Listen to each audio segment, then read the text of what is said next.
Hmm. Ah.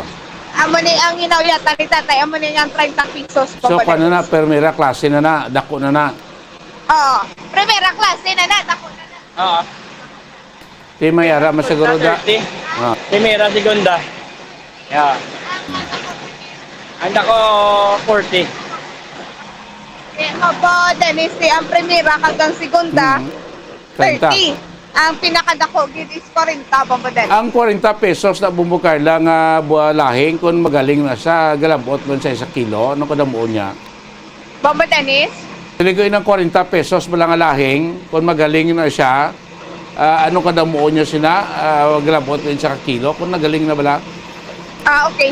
So, tay, ang 40 pesos nga lahing, ang malabot man isa ka kilo kung magaling na. Mukha siya kalabot. Mga lapit na sa 3/4. Bauti, mahal. Kahit isa ka 3/4 na siya. Mahal magaling may Mukha guwan. isa, way lubing nga kalabot sa kilo, isa ka bilog. Wala ka 3/4 lang. Wala galabot. Hmm. Oversize na. Okay. Ang size lang gid ya Bombo Dennis, no? Pero ang unod, ara lang gid ya sa 3/4 na Bombo Dennis. Busingon ko ng isa kadako kalobe, sa wala pa magaling 40 pesos, pag magaling mo, mga 3/4 lang ang bugat ya sa kilo. Oo.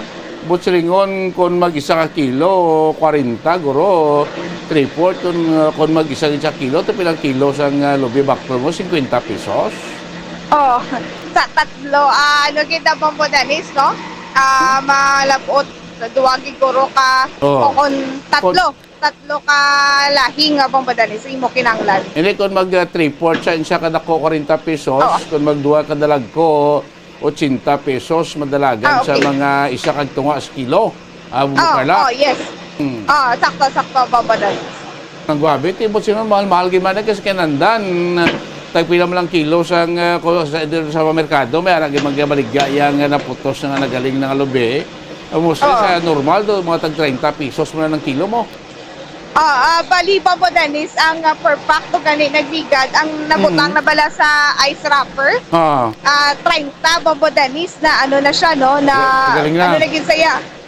Napuga na saya Bombo Dennis. Agata na gidya. Gata na gid siya, 30. 30, no? Oo.